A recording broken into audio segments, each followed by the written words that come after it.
दोस्तों, आप सभी का एक बार फिर से स्वागत है मेरे इस YouTube स्टेशन पर। स्मिता शर्मा जर्नलिस्ट, और आपके साथ में स्मिता शर्मा हूँ, इंडिपेंडेंट जर्नलिस्ट हूँ। ये एक नई पहल की हम लोगों ने शुरुआत की है कि हर शाम 5 बजे जो सबसे बड़ी कूटनीतिक खबर है या रणनीतिक खबर है, उस पर बिना किसी शोर शराबे के, बिना चीखे चिल्लाए, हम हेडलाइंस के पार आपको खबरों की पहचान करवा सके, आपको खबरों को हम समझा सके और विशेषज्ञों के साथ में बातचीत कर सके जो सही में इन मुद्दों को समझते हों। मैं सत्यहिंदी.com के जो व्यूअर्स हैं उनका भी स्वागत करना चाहूंगी। आप भी अपने पोर्टल के जरिए हमारे साथ जुड़ रहे हैं इन चर्चाओं में।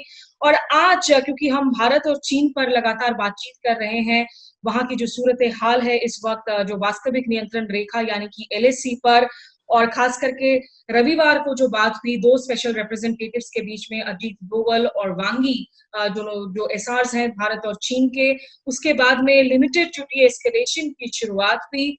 अब आज हम जिस मुद्दे पर खास बात करने की कोशिश कर रहे हैं, अलग अलग पहलुओं को हम अलग अलग दिन समझने की कोशिश कर रहे हैं, क्योंकि देखिए भारत में चीन को लेकर क्या चर्चाएं हैं इस पर तो हमारी नजरें बनी हुई हैं, हम अपनी तमाम भाषाओं में उसे समझ लेते हैं।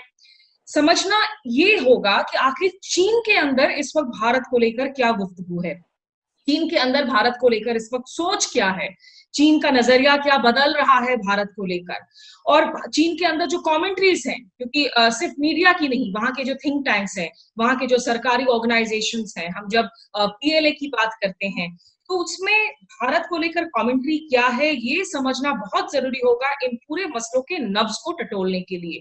तो इसीलिए आज मेरे साथ जुड़े हैं दो खास मेहमान, प्रोफेसर सुखदेव मुनि, जो किसी पहचान के मोहताज नहीं है, खास करके उन लोगों के लिए जो स्ट्रेटेजिक अफेयर्स को बहुत क्लोजली फॉलो करते हैं, कई मुद्दों पर किताब लिख चुके हैं। जो इनकी लास्ट किताब थी वो इंडियाज ईस्टवर्ड एंगेजमेंट के नाम से थी। वो अगर आप लोगों ने अभी तक नहीं ली हो तो उसे जरूर पढ़ें। और साथ ही हमारे साथ हैं प्रोफेसर हेमंत अदलखा, जो centre for Chinese and south east Asian studies JNU में पढ़ाते हैं और ऑनरेरी फेलो हैं इंस्टीट्यूट ऑफ चाइनीज स्टडीज में भी। प्रोफेसर अदलखा, मैं पहले आपसे शुरुआत करना चाहूंगी, क्योंकि आप मैंडरिन को अच्छी तरह से बोलते हैं, समझते हैं, और इंडियन डिफेंस रिव्यू में आप लगातार लोगों तक पहुंचा रहे हैं कि चाइना के अंदर कमेंट्री क्या चल रही है। हम लोग जब यहाँ पर देख रहे थे 15 और 16 जून की रात को गालवान घाटी में जो कुछ हुआ, जिसमें 20 जवानों की जान गई, भारतीय जवानों की जान गई, चीन के जवानों को लेकर अभी तक जो है चीन में इतनी भी उन्होंने ग्रेस नहीं दिखाई है कि उसको एक्सेप्ट करे या नंबर्स को कंफर्म करे। हमें ऐसा लग रहा था कि इस खबर को कहीं ना कहीं सिर्फ एक फुटनोट के तौर पर इस्तेमाल किया जा रहा है चाइनीज स्टेट मीडिया में। क्या वही हकीकत थी? क्या वो कहीं पन्नों में छिपी हुई खबर थी, या उसे लेकर चर्चाएं काफी जोर शोर से चल रही थी वहां? नमस्कार स्मिता, और आपके श्रोताओं को भी नमस्कार। मैं आपके इंट्रोडक्शन से काफी हद तक सहमत हूँ। बहुत ही साफ और सुलझे शब्दों में आपने इस बात का प्रेजेंटेशन किया कि आगे मुद्दा क्या है। मैं अपनी बात की शुरुआत, जैसा कि आपने कहा कि चीन के थिंक टैंक और चीन के जो सामरिक विषयों के विशेषज्ञ हैं, उनका क्या रवैया और क्या रुख रहा इस पूरी समस्या पर और इस पूरे 2 महीने के अंतराल में। मैं अपनी बात की शुरुआत डोकलाम से करना चाहूँगा। मैंने अभी हाल ही में एक लेख लिखा था जिसमें मैंने डोकलाम का हवाला दिया था। सब जानते हैं कि डोकलाम 72 दिनों तक चला था। तो मैंने उस लेख में ये लिखा था कि डोकलाम इतना लंबा चला, उसकी वजह से चीन के जो विशेषज्ञ हैं, चीन के जो पॉलिसी मेकर्स हैं, उन्होंने पहली बार सीरियसली भारत को लेकर एक अपनी आलोचनात्मक चर्चा छेड़ी। आलोचनात्मक चर्चा इसलिए कि उन्होंने कभी एक्सपेक्ट नहीं किया था, कभी सोचा नहीं था कि भारत के साथ सीमा पर ये जो आमना सामना जो हुआ डोकलाम में, वो इतना लंबा खिंच जाएगा। वहां से उनकी सोच में एक बदलाव भी आना शुरू हुआ, और जिसका सीधा असर हम गालवान में जो हुआ उस पे देखते हैं। लेकिन कुछ लोगों ने शायद मेरी इस बात को ठीक से समझा नहीं, और उन्होंने ये निष्कर्ष निकाला कि मैं ये कह रहा हूँ क्योंकि डोकलाम हुआ था इसलिए गालवान हुआ। तो मैं ये स्पष्ट कर देना चाहता हूँ कि क्योंकि डोकलाम हुआ इसलिए गालवान हुआ, ये मैंने नहीं कहा था।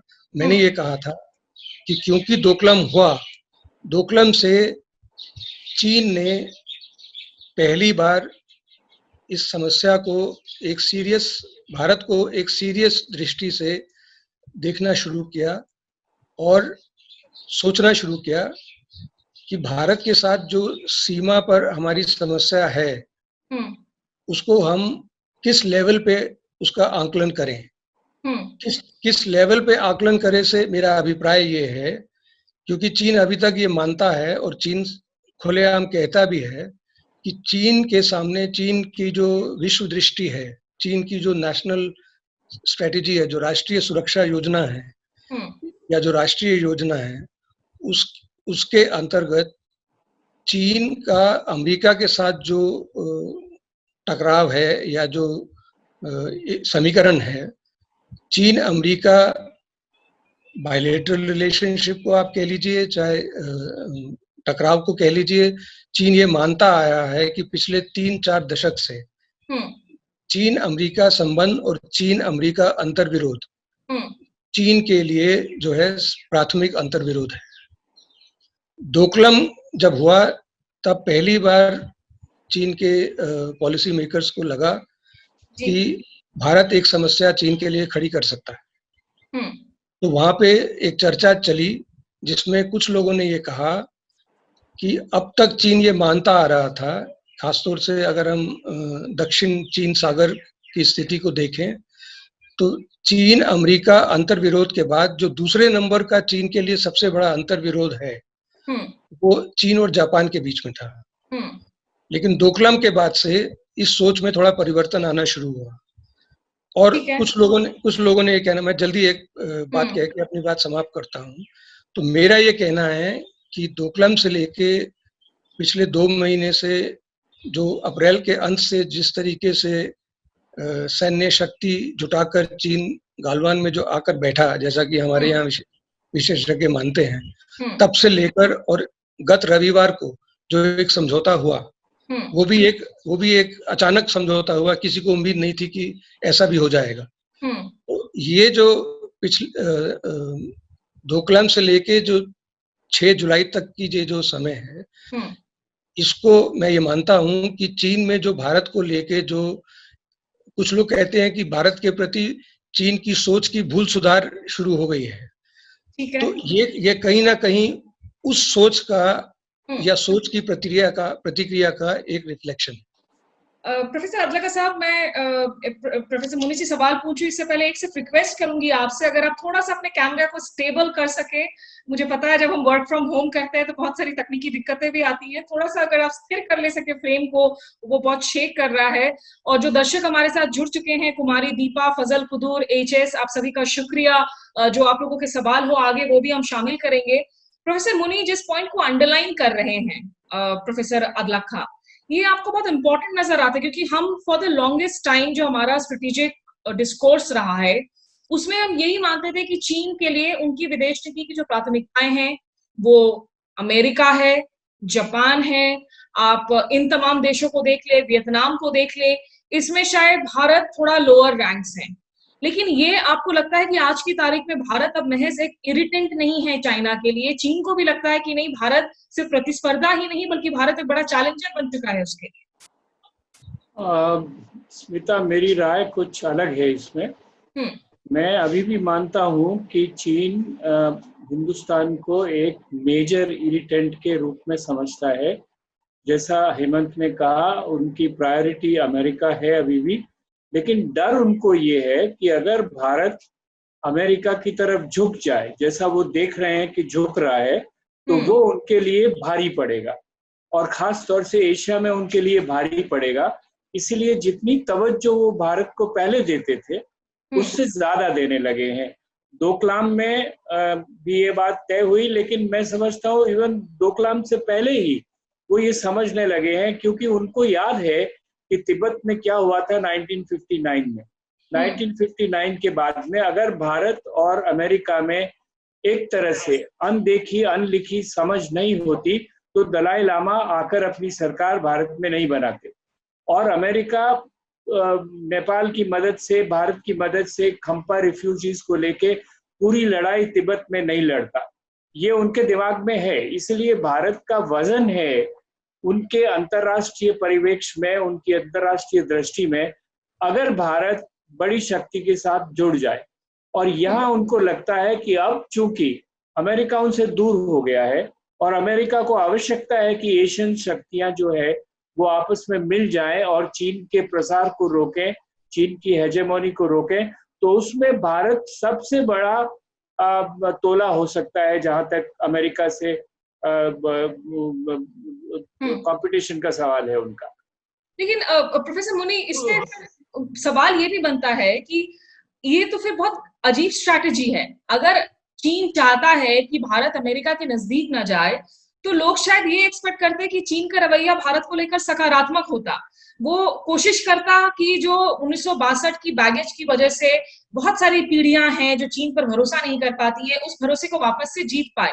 उसके विपरीत जो कुछ कारनामे वो कर रहा है, वो तो बल्कि भारत को और मजबूर कर रहा है कि आप साइड्स चुने, आप स्ट्रेटेजिक ऑटोनॉमी की जगह आप अमेरिका, ऑस्ट्रेलिया, जो जापान जैसी डेमोक्रेसी से उनके साथ एक ग्लोबल कोalition का साथ बने। तो ये थोड़ा अटपटा क्या स्ट्रैटेजी नजर नहीं आता बीजिंग के लिए? देखिए, मैं जहाँ तक मेरी दृष्टि जाती है, और हेमंत अंदर की बात बताएंगे आपको, मैं समझता हूँ कि चीन इस दुविधा में है कि भारत को कैसे देखा जाए, भारत का स्वरूप क्या है। और वो दुविधा ये है कि एक तरफ वो नहीं चाहते हैं, जैसा आप ठीक कह रही हैं, कि नहीं चाहते हैं कि भारत अमेरिका के नजदीक आए, इसीलिए वो इनफॉर्मल समिट भी करेंगे, इसलिए बातचीत भी करेंगे, व्यापार को भी बढ़ाएंगे। उनको पता है कि भारत का जो बाजार है वो भी चीन के लिए बहुत महत्वपूर्ण है, सिर्फ अमेरिका ही नहीं है, ये इतना बड़ा बाजार है, उसकी वो अनदेखी नहीं कर सकते हैं। दक्षिण एशिया में उनको अपनी जड़ें जमाने के लिए भी भारत की तरफ उनको ध्यान देना पड़ेगा। एक तरफ उनका ये रवैया है, ये दुविधा है कि भारत महत्वपूर्ण है अपने आप में, दूसरी तरफ ये भी उनका रवैया है कि हम बहुत सशक्त हो गए हैं। और जो कमेंट्रीज चीन में आ रही हैं आजकल, मैं देख रहा हूँ कि दो तरह की कमेंट्रीज है। एक कमेंट्री में ये है कि चीन ये कह रहा है कि भारत के साथ दोस्ती और समन्वय मिलाकर चलना चाहिए। दूसरे लोग ये दिखा रहे हैं एस्टेब्लिशमेंट में ही कि भारत एक अग्रसर है और भारत बड़ा खतरा उनके लिए एशिया में बन सकता है, इसलिए उसको रोक के रखना ही जरूरी है। ये दुविधा है चीन में, ऐसा मैं समझ रहा हूँ कि वो भारत को वाकई में किस रूप में देखें। और ये दोनों बातें उभर कर आती है चीन का जो व्यवहार है भारत के प्रति। एक छोटी सी बात और कहता हूँ, अभी के मामले में जैसे मैं देखता हूँ कि जनता के लेवल पे वो भारत को एक एग्रेसर बताना चाहते हैं और ये दिखाना चाहते हैं कि देखिए चीन ने इसके बावजूद भी उनको रोके रखा है। एस्टेब्लिशमेंट के लेवल पे वो उनको मालूम है कि वो लड़ाई नहीं लड़ सकते हैं, इस वक्त लड़ाई लड़ना चीन के लिए फायदेमंद नहीं है, चीन का उसमें नुकसान होगा। इसलिए लड़ाई को हटाने के लिए बातचीत भी करते हैं, उस लड़ाई को हटाने के लिए बार बार ये दोहराते हैं कि डिस्प्यूट्स, ये डिसएग्रीमेंट्स जो है वो डिस्प्यूट्स नहीं बनने चाहिए, हमको इकोनॉमिक रिलेशंस बढ़ाना चाहिए। ये डायलेमा, ऐसा ही डायलेमा भारत में भी है। भारत की हम बात अभी नहीं कर रहे हैं, लेकिन हम अभी एक दूसरे को पूरी तरह से ग्रास्प करने में सफल नहीं हुए हैं। और ये उलझन है कि किस तरह से हमारा पड़ोसी चीन ये समझता है हमारा पड़ोसी भारत हमारी तरफ व्यवहार करेगा और किस तरह से हमें उसको रोकना है या किस तरह से उसके साथ तालमेल बिठाना है। ठीक है, विवेक कुमार हमारे साथ जुड़ रहे हैं। वो पूछते हैं कि इस कॉन्फ्लिक्ट का क्या असर पड़ेगा दक्षिण एशिया के जियोपॉलिटिक्स में। रजा खराल ने लिखा है कि उम्मीद करता हूं कि समझदारी जो है वो कायम रहे और दोनों youth, both countries are one way or on their way to become and to be recognized as an economic giants of the world। कोई युद्ध की स्थिति कोई चाहता तो नहीं है रजा साहब। लेकिन प्रोफेसर अदलक का, अगर डोकलाम की आप बात कर रहे थे और डोकलाम पे वापस जाऊं, जो आपने वहां, क्योंकि चीन के अंदर जो मैंडरिन भाषा में या उनकी जो नेटिव लैंग्वेजेस में जो बातचीत चल रही थी, आपने कहा कि वहां की कमेंट्री में बार बार स्टैंड ऑफ या फेस ऑफ शब्द का इस्तेमाल नहीं किया जा रहा था जो हम भारत में करते हैं, बल्कि उसे एक क्राइसिस या संकट के तौर पर शायद उसका रेफरेंस किया जा रहा था। इसके पीछे आप वजह क्या देख रहे थे? और क्या कोई ये भी डिस्कशन हो रहा था कि डोकलाम को चीन ने भाई स्टेट मीडिया में तो प्रेजेंट कर दिया हमारी जीत है, हमने मसल फ्लेक्स कर दिया, लेकिन अंदर खाने की जो बातचीत थी, क्या उसमें शी जिनपिंग की किसी तरह से कोई आलोचना भी हो रही थी, सवाल उठाए जा रहे थे उनके नेतृत्व पर? देखिए, अगर डोकलाम की तरफ फिर वापस जाएं तो मैंने पहले भी जो कहा था, डोकलाम के बाद से ये कह सकते हैं कि चीन एक तरीके से भारत को लेके थोड़ा सचेत हो गया, जो पहले शायद नहीं था। और डोकलाम में स्टैंड ऑफ या फेस ऑफ या प्रतिस्पर्धा या आमना सामना, आईबॉल टू आईबॉल, ये सारी टर्मिनोलॉजी चीन के टीकाकारों ने शायद इस्तेमाल नहीं की थी। उसका एक कारण ये भी है कि चीन जानता था उस समय भी और अभी भी, डोकलाम जो हुआ उसमें टेरेन को अगर देखें या नेचुरल कंडीशंस देखें या भारत की जो सैन्य बल था उस समय वहां पे उसको देखें, तो इन सभी पॉइंट्स ऑफ व्यू से चीन का पलड़ा थोड़ा कमजोर था। और चीन ये मानता है अपने अंदरूनी बहस में कि ये वास्तविकता है कि डोकलाम 73 दिनों तक चला, जिसको चीन अपनी राजनयिक विफलता मानते हैं। अगर चीन मानता है कि चीन का कद भारत से कम 5 गुना बड़ा है, तो इस बात से वहां पे लोग थोड़ा सचेत हुए थे। और वही बात अब मैं जैसे एक उदाहरण देता हूँ आपको, जब गलवान हुआ तो एक क्लैरिफिकेशन, मतलब आप कहना चाह रहे हैं कि चीन में इस बात को लेकर आश्चर्य जताई जा रही थी कि ये 73 डेज तक आखिर इंडिया ने स्ट्रेच आउट कैसे कर लिया? उन्हें लगा था शायद बहुत पहले ही India will be on its knees. बिल्कुल बिल्कुल बिल्कुल। और उसका कारण यही था कि जो बहस चली और जिसमें कुछ लोगों का मानना है कि चीन को अब भारत को एक नई दृष्टि से देखना चाहिए। उसका कारण ये है, चलो माने अगर डोकलाम तक चीन जिस तरीके से भारत को देखता था, चीन भारत को दक्षिण एशियाई उपमहाद्वीप का सबसे बड़ा देश और ताकतवर देश मानता था, एक पावर मानता था। बहस ये चली कि क्या अब भारत का कद ऊंचा हो गया है, क्या भारत को अब चीन जो है एशियाई पावर के रूप में आके। और गालवान में जो हुआ उसके पहले 15-16 जून को जो हुआ, उससे पहले कुछ मैंने आर्टिकल्स देखे थे चीनी टीकाकारों के, जिसमें उन्होंने ये कहा था कि जो है ऐसा क्या है कि इस बार जो है भारत की सैन्य बल डोकलाम के मुकाबले थोड़ी कमजोर नजर आती है गालवान में। लेकिन पिछले 8-10 दिनों में जो कमेंट्रीज आई, खासतौर से जब से अमेरिका के युद्धपोत साउथ चाइना सी में पहुंचे और जिस तरीके से भारत ने भी अपने सैन्य बल को और ज्यादा जमा करना शुरू किया गालवान के आसपास, तब कुछ लोगों ने ये लिखना शुरू किया कि भारत में इतना दुस्साहस कहां से आ रहा है। तो ये जी बोलिए।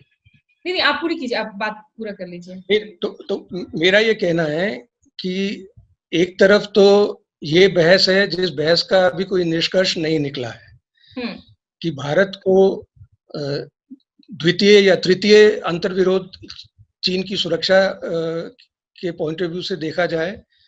यदि हाँ, तो फिर अभी जो प्राथमिक अंतर्विरोध है अमेरिका के साथ, खासतौर से जो साउथ चाइना सी में हो रहा है, और खासतौर से पिछले महीने भी चीन के 2 युद्धपोत वहां मौजूद, अमेरिका के 2 युद्धपोत वहां मौजूद थे, अभी भी वहां 2 मौजूद हैं। तो कहीं ना कहीं एक तरफ तो ये सोच अभी किसी निष्कर्ष पे नहीं पहुंची है और वो रिफ्लेक्ट होता है चाइना के फ्लिप फ्लॉप में, कभी ऐसा कहते हैं कभी वैसा कहते हैं भारत को लिए। और दूसरा इशारा ये भी है कि अचानक, मैं ये शब्द का इस्तेमाल करूं कि 6 जुलाई को अचानक जो एक चीन ने पलटी मारी, और आज भी एक चीन के बहुत बड़े अंतर्राष्ट्रीय मामलों के जानकार ने एक स्टेटमेंट इशू किया है। Shanghai institute of international studies एक बहुत बड़ा थिंक टैंक है चीन का, जिसका असर चीन के पॉलिसी मेकर्स पे भी देखा जाता है। वहाँ के एक स्ट्रेटेजिक अफेयर्स के विशेषज्ञ हैं न्यू हाओपिन।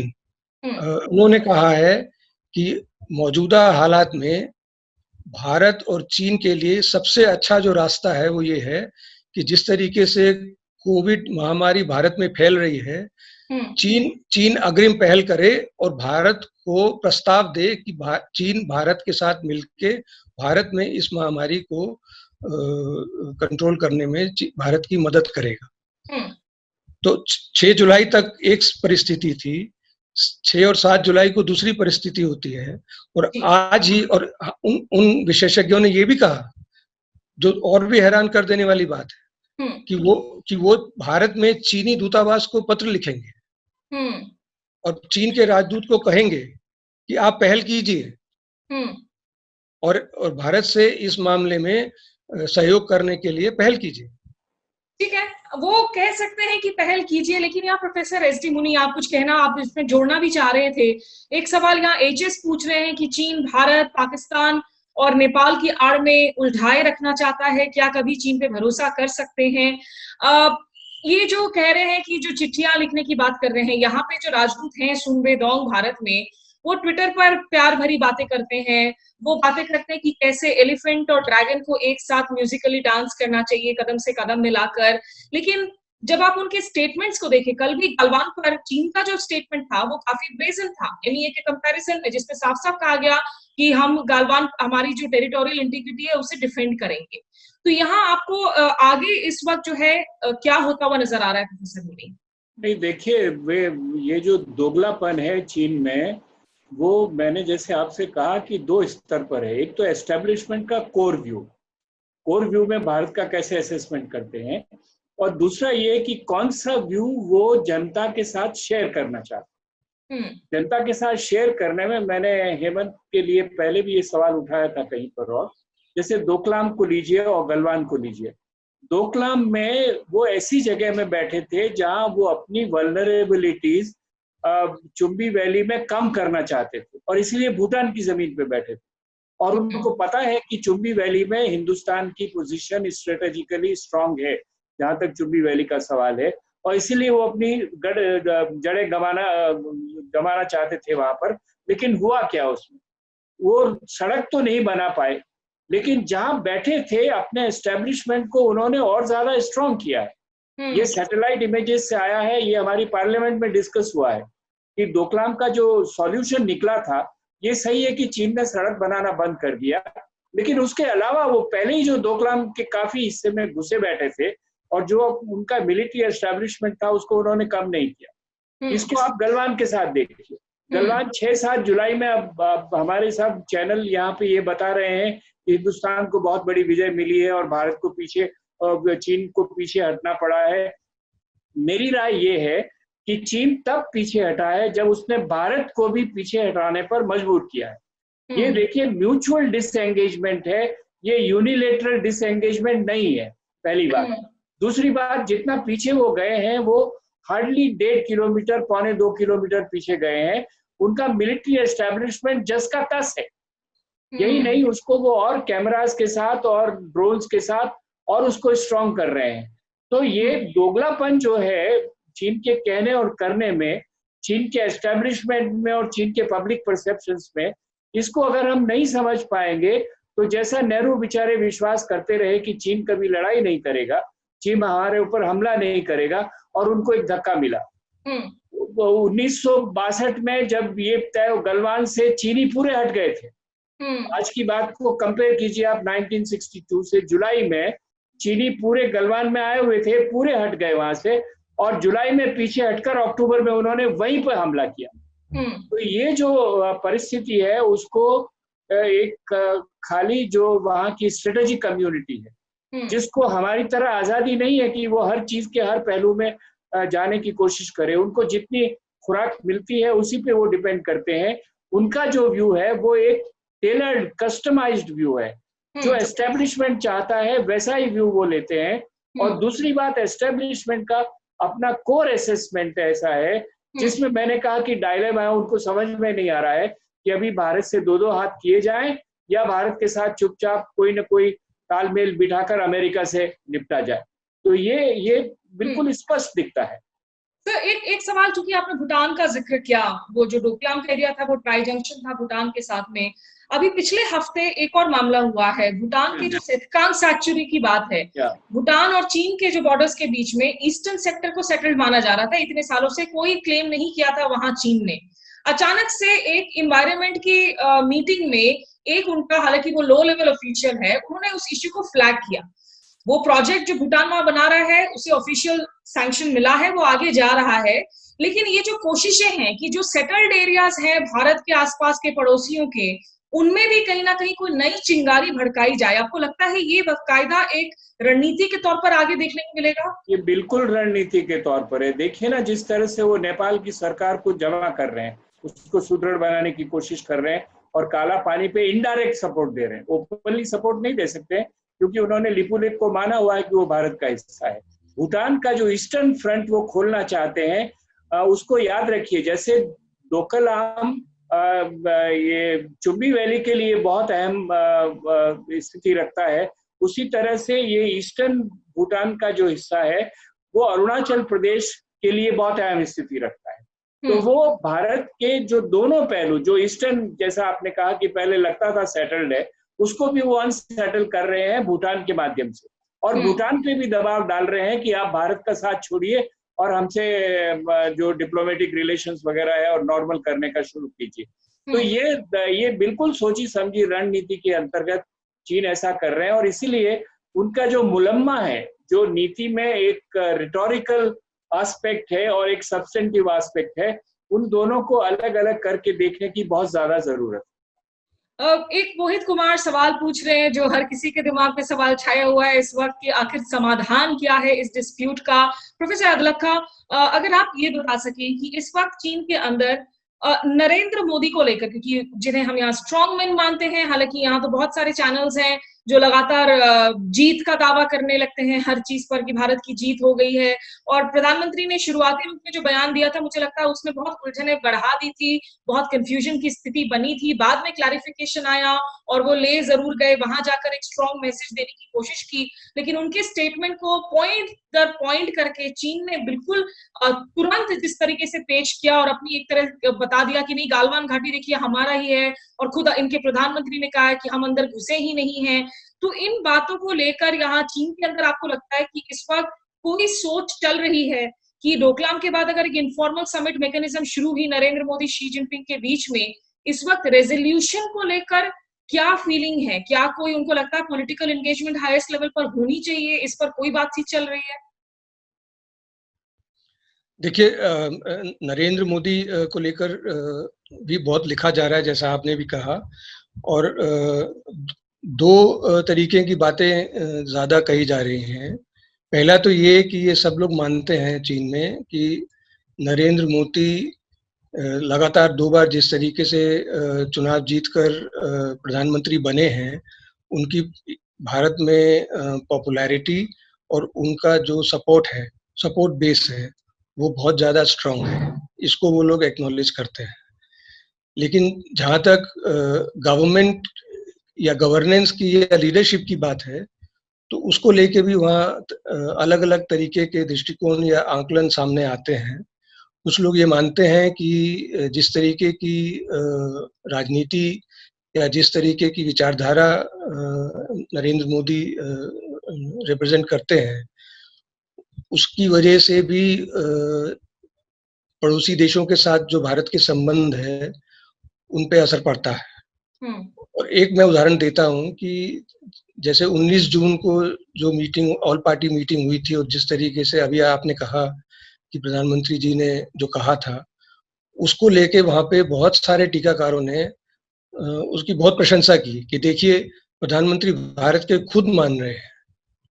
लेकिन कुछ दिनों के बाद जब भारत भी अपना सैन्य बल जुटाने लगा गलवान में, और जैसा मैंने कहा कि कुछ लोग लिखने लगे कि भारत में इतना अचानक दुस्साहस कहाँ से आ रहा है, तब कुछ लोगों ने ये लिखना शुरू किया कि शायद लगता है कि 19 जून को जो उन्होंने कहा था वो लोगों को पसंद नहीं आया, तो उसकी वजह से उनके ऊपर इंटरनल प्रेशर खूब बढ़ने लगा, तो उनका स्टैंड चेंज हो गया। तो ये बात आपकी सही है कि वो एक एक चीज की, एक एक डेवलपमेंट की पूरी जानकारी रख रहे हैं, उनके पास पूरी इंफॉर्मेशन है, और उस पर वो बहस भी करते हैं। और यहाँ मैं ये भी कह देना चाहता हूँ कि प्रोफेसर मुनी ने जैसा कहा कि उन्होंने किसी और जगह भी मुझसे ये सवाल किया था, तो मैं ये बात भी स्पष्ट कर देना चाहता हूँ कि इतना स्टीरियोटाइप होके हमको चीन में किस तरीके की लोग बातचीत करते हैं या बहस करते हैं, उसको नहीं देखना चाहिए, क्योंकि वहाँ भी अब जो है डाइवर्स ओपिनियन होते हैं। ये अलग बात है कि वहाँ पे अभी इस बात की खुली छूट नहीं है कि आप कम्युनिस्ट पार्टी के रूल को क्वेश्चन करें, लेकिन ये भी एक बात सच है कि वहाँ पे विभिन्न मुद्दों को लेके, चाहे वो राष्ट्रीय मुद्दे हों, चाहे वो अंतर्राष्ट्रीय मुद्दे हों, उन पे अच्छी खासी बहस छिड़ी जाती है। और जैसे मैंने कहा कि भारत को लेके जिस तरीके की वहाँ पे सोच एक बदलने की प्रतिक्रिया चल रही है, तो उसमें डाइवर्स ओपिनियन है, और शायद यही एक कारण है कि अभी कोई निष्कर्ष नहीं निकला है। तो वो हम लोगों को, जैसे मुनि साहब ने भी कहा, बिल्कुल ठीक कहा कि चीन लगता है कि भारत किसी दुविधा में है कि ये करे या वो करे। तो वो दुविधा भी इस बात का उदाहरण है कि वो अभी वहाँ पे बातचीत कर रहे हैं कि भारत के प्रति हमारा क्या रवैया होना चाहिए, कि भारत को अभी भी हम साउथ एशिया का एक देश देखें, बड़ा देश देखें, हमारा बड़ा पड़ोसी देश देखें, या एशियाई पावर के रूप में देखें, या जो अभी पिछले 1-2 साल में जो भू राजनीतिक समीकरण बदले हैं, इंडो पैसिफिक देखें, एशिया पैसिफिक देखें, इन सबको देखें, तो क्या भारत फिलहाल एशियाई पावर के कद के भी बियॉन्ड चला गया है? तो ये सब बातें वहाँ पे ओपनली डिस्कस हो रही है। तो दो लास्ट क्वेश्चंस लेना चाहूंगी मैं आप दोनों से। रजा खराल वापस से पूछ रहे हैं कि to what extent hawks are fomenting conflict on both sides, दोनों ही और हॉक्स हैं जिसे हम कट्टरपंथी कहते हैं। ताहिर चौधरी पूछ रहे हैं, ताहिर के नाम से कोई शख्स है, कि क्या जो सीपेक के लिए रोड बन रहा था उसमें भी चाइना आ गया है? कुछ सीपेक से जुड़ा हुआ सवाल है जो साफ समझ में नहीं आ रहा, लेकिन एक सवाल आपसे, आखिरी सवाल जो लेना चाहूंगी प्रोफेसर अदलक का, कि जब शी जिनपिंग की बात हो रही है चीन के अंदर, बहुत सारे यहाँ इंडिया में कमेंटेटर्स हैं जिनको लगता है कि आज शी जिनपिंग, हालांकि उनकी एक 2049 का विजन है, उनकी चाइनीज ड्रीम को वो आगे बढ़ा रहे हैं, और इन दिनों वुल्फ वॉरियर डिप्लोमेसी की भी बात चली है, जिस फिल्म को तो बहुत ज्यादा वहां पर जिसने पैसे भी कमाए हैं और जिसका डिप्लोमेसी में कहीं ना कहीं उसका रिफ्लेक्शन भी देखने को मिल रहा है। शी जिनपिंग की स्थिति को लेकर आपको लग रहा है अंदरूनी रूप से जो माइक्रो ब्लॉगिंग साइट्स है या जो यूथ है, वहां पहले से ज्यादा क्रिटिसिज्म हो रहा है, सवाल हो रहा है, या उनकी लीडरशिप पर सवाल खड़े हो रहे हैं? देखिए, ये कहना सही होगा कि चीन में जिस तरीके से सोशल मीडिया एक बहुत ही व्यापक रूप से फैला हुआ है, और चाहे चीनी सरकार जितना भी फायरवॉल लगा दे, वो सोशल मीडिया पे क्या लोग लिख रहे हैं, क्या लोग बातचीत कर रहे हैं, उस पर पूरी तरीके से अंकुश लगाने में असफल रही है। तो ये बात सही है कि जहाँ जहाँ गलत नीतियाँ होती हैं या गलत कदम उठाए जाते हैं सरकार के द्वारा या पार्टी के द्वारा, तो कहीं ना कहीं कोई ना कोई उन चीज़ों को क्रिटिकल पॉइंट ऑफ व्यू से देखता है, बोलता है। इसको हम लोग नकार नहीं सकते हैं। लेकिन ये भी कहना सही है कि ऐसे बड़े पैमाने पे, जैसे हम यहाँ भारत में समझते हैं या जानते हैं, या आंदोलन की बात करते हैं या राजनीतिक उथल पुथल की बात करते हैं, तो ऐसा तो कुछ सरफेस पे तो देखने में नहीं आता है।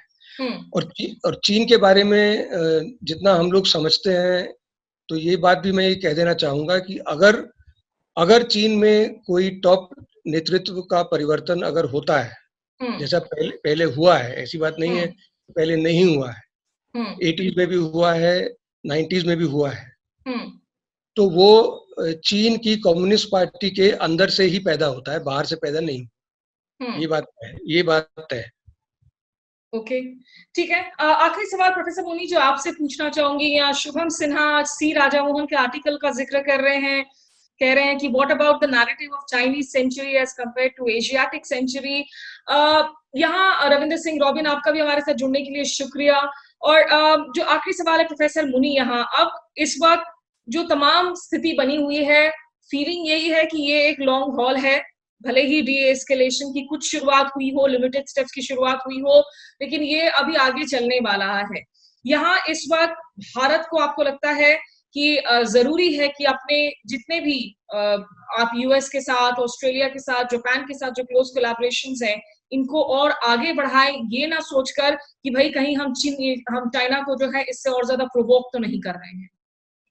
ये सही है, लेकिन देखिए अगर भारत, ये सही है कि लॉन्ग हॉल होगा और भारत को अपनी पूरी तैयारी सब फ्रंट्स पे करनी होगी, लेकिन सिर्फ इंटरनेशनल अलायंसेस से भारत का अंतिम भला नहीं होने वाला, क्योंकि जो हमारा सबसे बड़ा कर्म भूमि है भारत का, वो भारत है।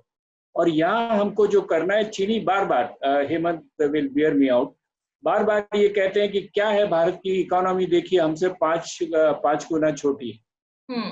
तो जब तक आप इकोनॉमिक स्ट्रेंथ हमारी नहीं होगी और उसको लेकर जब तक हम मिलिटरीली स्ट्रांग नहीं हो पाएंगे, इंटरनली स्ट्रांग नहीं हो पाएंगे, जो डिविजिव फैक्टर्स हैं उनको कंट्रोल नहीं कर पाएंगे, तब तक चीन जैसे देश का मुकाबला करने की बात नहीं करनी चाहिए, उसको टालना चाहिए। कहा है ना कि dragon let the dragon sleep, तो वो वाला मामला, वैसी नीति चलाना चाहिए। तो भारत को तैयार होना जरूरी है, लेकिन तैयार होने के लिए सबसे बड़ा काम, हम लोग माइग्रेशन की प्रॉब्लम को ठीक नहीं कर सकते हैं, हम लोग मिलिटरी चीन को अंगूठा दिखाने की बात सोचते हैं, दोनों में कहीं न कहीं विरोधाभास है। और अगर एक बात और हेमंत से आगे मैं बढ़ रहा हूँ, तो प्रेसिडेंट शी और प्राइम मिनिस्टर मोदी दोनों बहुत स्ट्रांग लीडर्स हैं, लेकिन दोनों बहुत स्ट्रांग लीडर होने के बावजूद वो जनता को अपने रुख से चलाना चाहते हैं। दोनों में डिग्री का फर्क है, हमारे यहाँ डेमोक्रेसी है, वहां नहीं है, फर्क है कुछ में कुछ, लेकिन दोनों को अपने रुख से चलाना चाहते हैं। और इसीलिए जो ड्यूअलिज्म मैंने आपको चीन में बताया था फॉर मैनेजिंग परसेप्शंस, वही ड्यूअलिज्म यहाँ पर भी है फॉर मैनेजिंग परसेप्शंस। अभी हेमंत ने एग्जाम्पल दिया 19 जून का, जो प्रधानमंत्री का भाषण था कि कोई 1 इंच में न घुसा है, न घुसा हुआ बैठा है, न बैठा रहेगा, और दूसरी तरफ लद्दाख में जाना, और आज हम कह रहे हैं चीन को हम वापस पीछे भेज रहे हैं। जब चीन आए नहीं तो पीछे कहाँ भेज रहे हो? बिल्कुल बिल्कुल, और ये सवाल बहुत सारे दर्शक पूछ रहे हैं लगातार। तो ये एक भ्रम की स्थिति पैदा हुई थी उनके उन बयानों की वजह से, और निश्चित रूप से यहाँ आप जब इकोनॉमीज को कंपेयर करें, आप अमेरिका की $23 ट्रिलियन की इकोनॉमी की बात करते हैं, चीन के $13 ट्रिलियन की, भारत के अभी हम $3 ट्रिलियन से एफिशिएंसी की बात कीजिए ना, प्रोजेक्ट्स को डिलीवर करने की एफिशिएंसी देखिए, कितनी एफिशिएंसी से चीनी लोग डिलीवर करते हैं, कितनी एफिशिएंसी से हम लोग डिलीवर करते हैं। यही वजह है कि हमारी इमेज जो है नेबरहुड में कहीं न कहीं उसको झटका लगता है, अगर हम अपने प्रोजेक्ट्स को हम पूरी कोशिश कर रहे हैं उसको सुधारने की। और ये क्रेडिट मोदी जी की सरकार को देना चाहिए कि जो पहले कमियां थी उनको रोकने की कोशिश कर रहे हैं, लेकिन प्रॉब्लम तो सिस्टेमिक है ना हमारी। जी ठीक है। रविंदर सिंह RS रॉबिन कहते हैं कि India and China are part of the big canvas, both have enough space to grow. ये यूटोपियन बातें हैं, आइडियल वर्ल्ड में ऐसा होना चाहिए, अनफॉर्चुनेटली ऐसा हो नहीं रहा। विवेक कह रहे हैं कि हमारी जो मुख्य धारा की मीडिया है वो सही सवाल सरकार से क्यों नहीं पूछती है डिस्प्यूट के बारे में। देखिए, किसी और मीडिया की जिम्मेदारी मैं तो नहीं ले सकती, लेकिन हम जरूर इंडिपेंडेंट पोर्टल्स होने के नाते या इंडिपेंडेंट जर्नलिस्ट होने के नाते कोशिश करते हैं कि जो तीखे सवाल, जो पोजीशंस ऑफ अथॉरिटी में लोग मौजूद हो, उनसे पूछे जाए, जिनके पास सही में जो है ये जवाब देने की क्षमता मौजूद है।